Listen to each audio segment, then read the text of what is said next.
Hey, man, got a big box of porn for you. Hold on to that. Actually, Connery, can you sign off on that package for me? Absolutely, Scotty. It's my order anyway. Oh, you're a vintage kind of fella. That's right, Scotty. I like my porn with sticky pages. That's how we started the show. You're welcome. You're welcome. Sometimes I wonder what would it be like if Connery, like the character of Connery, was like Kermit the Frog or something like that. Hey, don't worry, Scotty. Wait, that's not Kermit. That's not Kermit. Kermit the Frog here. I like porn. Oh, Kermit, animal. That was not good. That was not a good Kermit the Frog. I'm actually very disappointed in myself. Kermit the Frog here. I like to watch big jugs. Oh, oh no, animal. Whoa. Anyway, yeah. Listen, I'm recording in the middle of the day. As I do this, it's Sunday. Tomorrow's the last day of my kids' summer vacation. They go back to school. Oh. And I know the teachers hate it when parents say this, but they're your problem now. Enjoy. I'm kidding. Anyway, guys, my brain is all over the place. I'm sorry. Kermit the Frog here. Still like porn. I'm gonna get a cease and desist from the Muppets. I would love that. What do I have to do? How much further do I need to push this in order to get a cease and desist from the Muppets? Should I push it further? Should I? Scotty, I like to get it pushed further. I just don't think that sounds like Kermit. But whatever. Animal likes it juicy. What the fuck? What is happening to the show? The show hasn't even, there's no substance here. No substance. I swear to God, there's substance in this show. I swear to it. There's a lot of craziness. A major headline in the world of sports when it comes to Sophie Cunningham. Okay, we're going to get into that. We're going to get into some reactions to that stuff. There's some weird foot fetish things going on at some sort of Comic-Con I think it's in Japan, something like that. There's a whole bunch of weirdness. A lot of weirdness, I should say. Plus the mailbag. Mailbag is jam-packed. Can't wait to get into that. So let's do this. Let's jump into the weird, the funny, the bizarre. Let's jump into those headlines. Let's go! Let's go! And now, here are the headlines. Oh, this would make me so upset, whether if I'm the parent or a passenger on this plane. Okay, a flight from Victoria, British Columbia was supposed to head to Toronto, but it was canceled on Thursday of this last week after a parent and the cabin crew collectively could not buckle a child's seatbelt. Not because the seatbelt was broken. No. The little shit refused to sit down and buckle up. It was standing on its seat. Look at me, mommy. Ah! Sit the fuck down. Because they couldn't get that little dickhead kid to, I'm what? Don't get mad at me because I called the kid a dickhead. He's acting like a dickhead. Let's call it what it is, okay? Since they couldn't get the little shit to sit down and the time of the day it was and blah, blah, blah, scheduling stuff, because since they couldn't take off, it wasn't safe. They had to pull everybody off the plane. And like I said, I kind of screwed that up. But due to the scheduling, everybody on the plane had to wait a day. They had to get a flight the next day because of this little shit. The child's parent and cabin crew members attempted to buckle them, but unsuccessful. That's according to the airline. And they were quoted saying a young child was standing in their seat and would not secure their seatbelt. That's according to Porter Airlines. They also said the aircraft could not take off in its unsafe condition. So the crew elected to return to the terminal and have the passengers disembark. Who's more to blame? Parent? I'm taking the kid out because it's a kid. Parent or the airlines? And I made this a Twitter poll, and we'll get to that in a second. I would be furious if I was a fellow passenger. Now, like I said, I put this as a Twitter poll. I said, who's more to blame, parent or the airline? As of right now, 68.4% to 31.6% in favor of the parent, as in the parent's more to blame. So I post that, and Josh wrote, who the hell is voting airline? I'll tell you who. Because my wife is one of those people that would vote for the airline. It's because the fact that they had to they waited so long to remove this person. They should have just removed the fucking family. Enough of this PC bullshit where you're just like, hold on, let's hear what the kid has to say. You like standing? You do? Okay, instead of doing that shit, it's like if you're not complying with the rules, remove them. Do the paperwork out of that somewhere else. Okay, the plane needs to go. There's a bunch of people that got fucked over because of this little shit. That's where the argument goes towards who's more to blame. It's the parent or the airline. That's where you would go towards the airline. The parent, obviously, come on, man, get a hold of your little shit. The parent, I would say, if you're going to go and attack the parent, I would say, yeah, that's where you as the parent, if your kid's being a little dickhead and will not sit down and all this shit, you pick them up, throw them over your shoulder and say, I'm sorry, I'll reschedule. I don't want to screw everybody else over. And then you walk that little shit's ass off the plane, okay? Those are the two ways it should have gone. Airline, just let it drag out, didn't do anything. Not enough. And then the parent should have just said, you know what, fuck, my kid's being an asshole. I'm being an asshole by not getting him under control. So I got to remove him. And we'll just walk back. We'll walk to Toronto or something. I don't know. Gosh, you tell me who's to blame, the parent or the airline? If I'm going to say one, I say, as a parent, I'm saying the parent. Because you got to be in control of your kid. And I know that's easier said than done. As a father of 2 kids, I know it's easier said than done. But that's where you just go, okay, enough. I'm not going to do this to all these people. Come here, you little fuck. Throw them over your shoulder like a goddamn Santa sack, okay? Whose sack, Scott? Scotty, how many times has Santa slung his sack over your shoulder? Connery? What the fuck? Oh, no. Scotty, what he means is, have you been giving Santa blowjobs? No! What the fuck, Kermit? Get out of here. Okay, listen, guys, if that doesn't get me a cease and desist, I don't know what will. Okay? Anyway, you guys let me know in the comments if you can.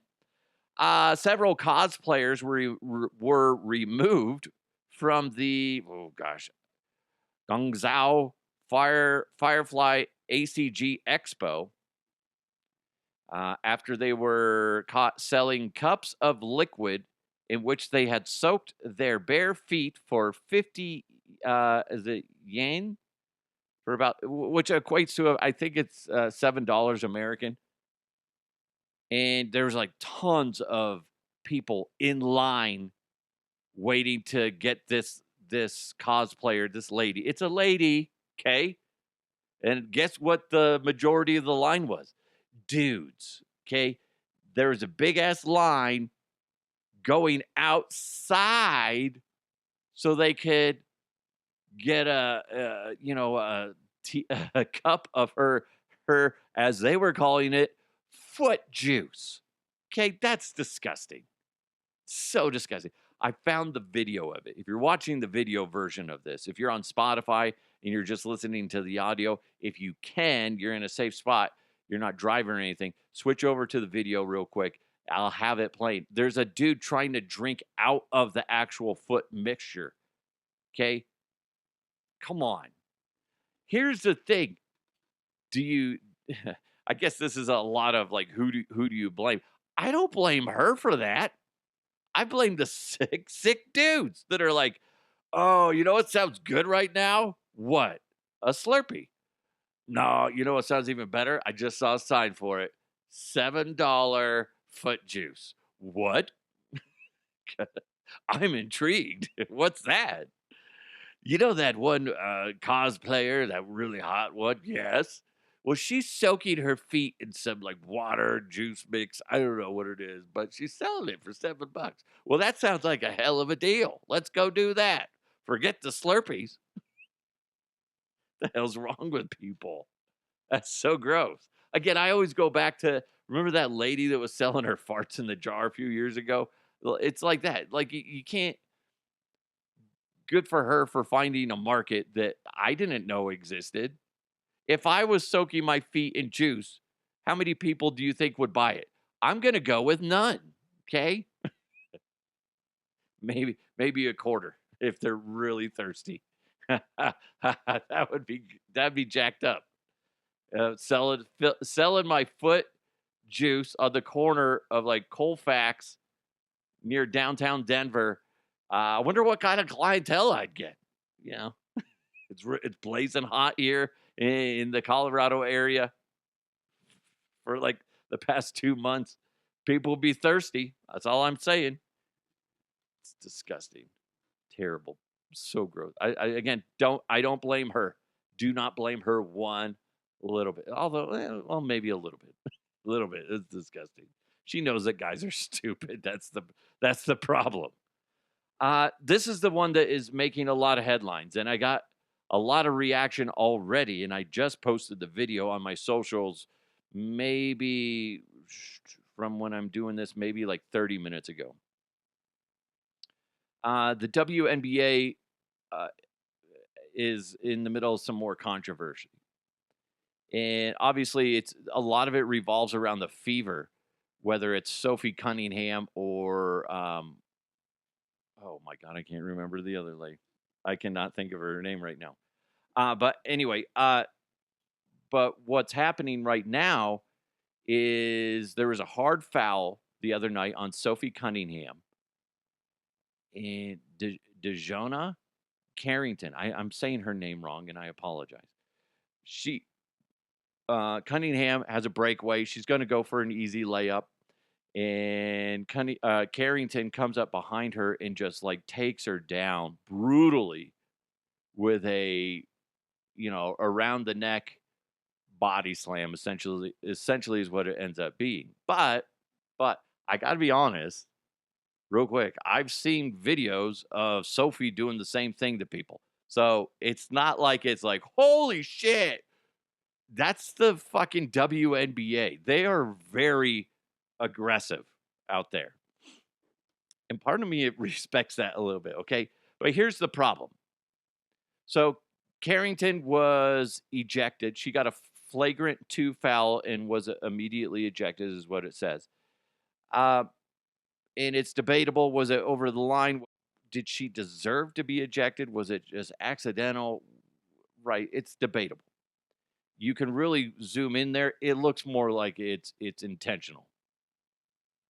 But what's crazy to me, it really kind of bugs me, is the Fever head coach, Stephanie White, reacted to the foul, not in a way that I thought she would. Here she is talking about the ejection and everything. Yeah, I mean, look, it was a hard foul. I don't think that DiJonai intentionally came out to get her across the neck like she did. But it did happen, and I thought it was the right call. But, you know, one of the things about Nay is that she's going to play her butt off, man. She's going to compete. Nobody's going to go walking in for a layup. And so I don't oppose the hard foul. But I also don't think that she intentionally went for the neck. That's not her player she's defending. That's the other team's player she's defending. As a coach, as a player, I find that a little, that's where you just say, I'll have to look at the tape. And you really don't say much about it. She just lost her team, to be honest. That's like a parent where like your kid is a victim of something, and then you're sitting there going, well, the other guy, little Timmy over there, the one that kicked my son's ass, you know what? He's just an aggressive guy. That's just how he rolls. I get it. And I respect it. I don't agree with that as a coach, what she did. Now, DiJonai, I believe is how she pronounced it. DiJonai, immediately after getting ejected, went to social media and just, I think it was Twitter, just wrote white privilege. So she's trying to create race drama. Whether you agree with that or not, that's up to you.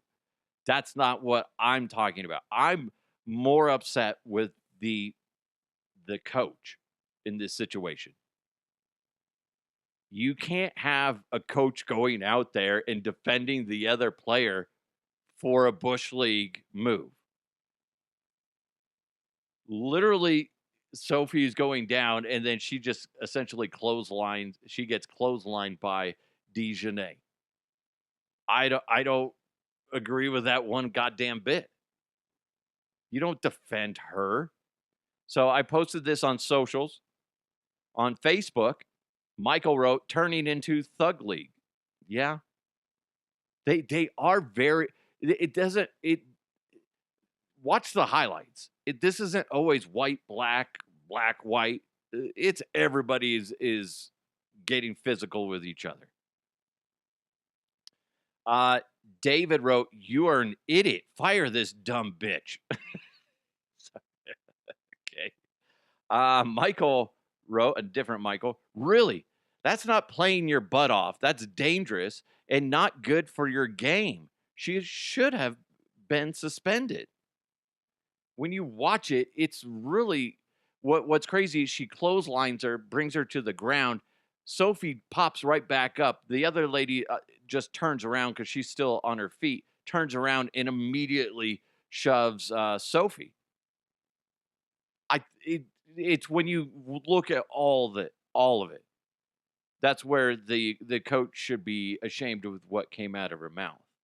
On Instagram, I don't even know how I'd say your freaking handle, but anyway, this person says, this coach has to go. Whether you believe it or not, you have to publicly take your player's side. Completely agree.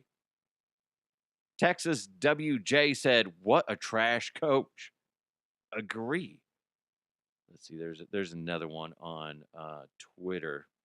Oh, she didn't go to the neck, you stupid fuck. She practically ripped her face off after she got beat, and Sophie had a clear lane to the rim.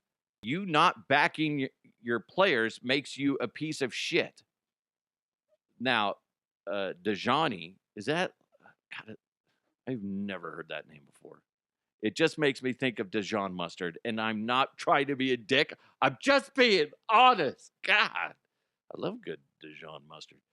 She clearly went for the neck. The more I watch it, the more I think about it, she did. And then she immediately goes and cries victim. Come on, that's a bad look. But it's an even worse look on the Fever coach. I saw some image where, as she's saying it, there's a wide shot, and Caitlin Clark, that's her name. Caitlin Clark is just sitting there covering her face. there's more of this is gonna, start seeping out. People are gonna start venting. I think she lost her locker room. Just imagine that if you were a coach, somebody attacks your player or just a hard foul on your player, and you don't even take your player's side, but you completely take the side of the assailant. Come on now. That ain't good. That's what we call bad optics. Jesus Christ. What's good optics, guys, is we got a jam-packed mailbag. Let's go ahead and do this. Let's hop into that mailbag. Mailbag. You've got mail. All right, first one comes in from J.R. Slick, and he's responding to that story we did last week about that Pennsylvania Little Debbie delivery truck driver being charged after forging documents, telling stores he delivered the product, but then actually taking that product and selling it at flea markets. I said, what would his prison nickname be? J.R. Slick said, Honey Buns. I feel like that would make sense. Okay? Honey Buns. It's simple. Rolls off the tongue. Hey, Scotty. I don't think you do well in prison. Shut up, Kermit. I would do well. I would do very well. Okay, I don't want to know why. Have you seen my hog? I'm talking about Miss Piggy. Okay, anyway. Yeah, I like honey buns. That's a good one, JR. I like it. Josh responded to that nude steakhouse, right? Remember the nude steakhouse in Hollywood, Florida, where one Monday every month, all the people that go in there, it's you can opt to be naked from a certain time period, and they charge, like, women are $180, guys are like $270, some shit like that. Something ridiculous. But anyway, Josh wrote, I bet the steakhouse doesn't serve these steaks on sizzling platters. Probably not. Like when you go to, Chili's, and they have the sizzling fajitas. Would you not? Everybody would just be like covering up. Be like, nope. I don't need a grease burn on my little wiener. I don't. Not again. What wasn't discussed is the wait staff naked. And also, I can't imagine that would be a thing. I believe that would be a health code violation, unless you wear a hairnet around your junk, which part of me wants to see. They have them for your beard. Why not? Anyway, I don't know where I was going with that, but I imagine there's going to be a lot of hairs found in the gravy. I don't know, whatever. Matt OFP said, oh man, that ain't all balls. What's he talking about? Well, he's talking about Adam Vinatieri going into the Hall of Fame, the Pro Football Hall of Fame, this weekend. And during his speech, he nailed it. He did a great job. He's a funny dude. Pat McAfee's here in the crowd today. Great to see you, brother. The only person who enjoyed holding my balls more than my wife.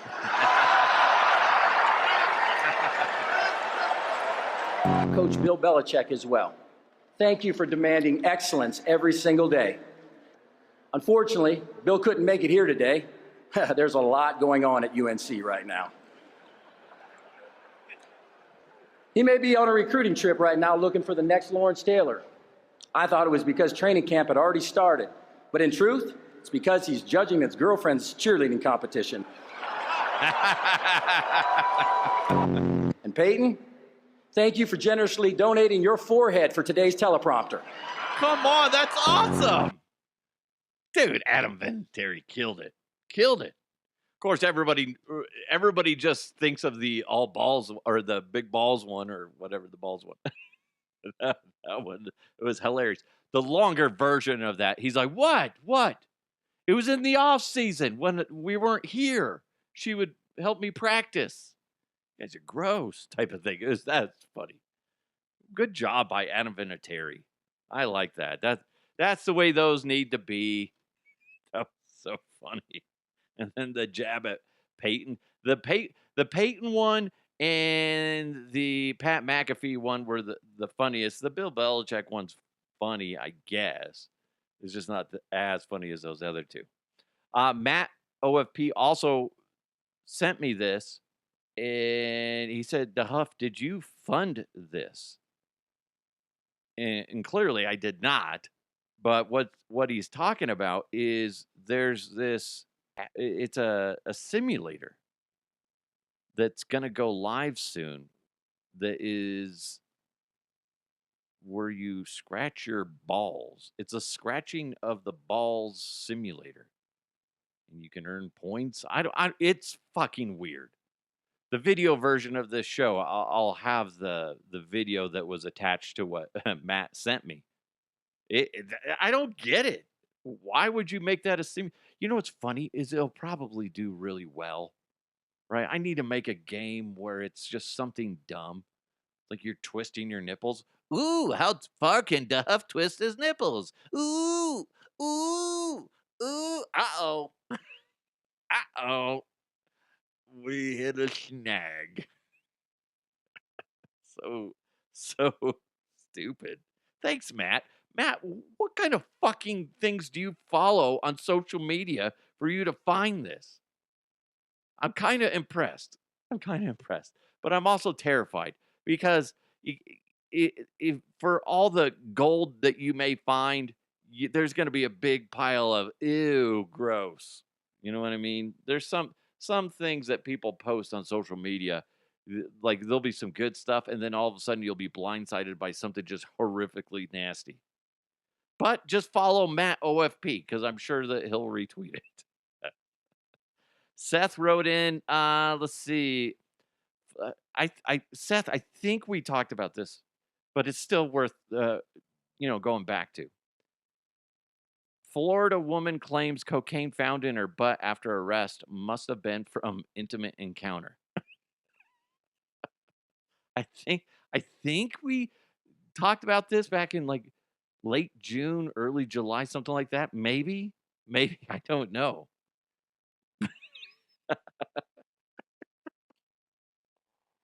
Oh shit, that's where he put it. Oh my god. Is there anything else up in there while you're rooting around? Do you have anything on your person or in your person, ma'am? I don't think so, but I had a guy over a couple nights ago, and he was down there for a while. And he may have put his car keys in there, because every time I pass gas, I hear a car alarm go off. Oh, my God. Thanks, Seth. Thanks, Matt. Thanks, Josh. Thanks, JR. And thanks to everybody else that chimed in today for bringing down the show. Good stuff. Thank you guys so much. Really do appreciate it. If you want to interact with the show, please go ahead and do so. If you're on YouTube or Spotify, you can leave comments. If you're just on social media, go ahead at DeHuff Podcast, and you can comment on the show as well. But if you want to interact and send me something like, who did that? That was Matt. Yeah. Or just react to a topic, you can do that as well at DeHuff Podcast on social media or DeHuffPodcast@gmail.com. You guys are amazing. Thank you so much. Listen, when you listen to the show, hopefully it distracts you from any sort of chaos or negativity in your life. That's what it's all about. If you want, go ahead and check out my my merch page. If you go to my social media accounts, you'll see there's going to be a link in there. Click on that. I got a lot of fun shirts in there. I got some Colorado themed shirts as well. I got all balls. I did make the baseball version of that. So I got a football version. I got a baseball version. If you just want to represent hardcore the show, you could do that too. Those are a little cheaper than the other things because, why not? I'm a good guy. I am. Let's see. I got Don't Pet Fluffy. What is it? Pet Fluffy Cows, and it's like some old guy getting tossed. I got that. I got Connery. Scotty, do I get all the proceeds from this shirt? Nope. Oh. I got it's Connery with his face and some like gears behind it, and it says always grinding, and a lot of stuff. You got to check them out. It's always fun. I'm trying not to overwhelm it. I do need to take some time and reorganize it and put it into some categories for you to make it easier. But as of right now, it's just one page with all of it, and I try to keep the prices as low as possible. My wife did get some that she ordered, not for me, but for her and my son. Soft. I'm trying to go with this soft material, and the quality seems legit. I'm very happy with it. So go ahead, check it out. Again, I have those links on my social page. You guys are amazing. That's it for the news. Thank you so much. Thanks for supporting the show and making the show grow. It's the Huff Uncensored. Let's keep moving forward. I'll talk to you next time.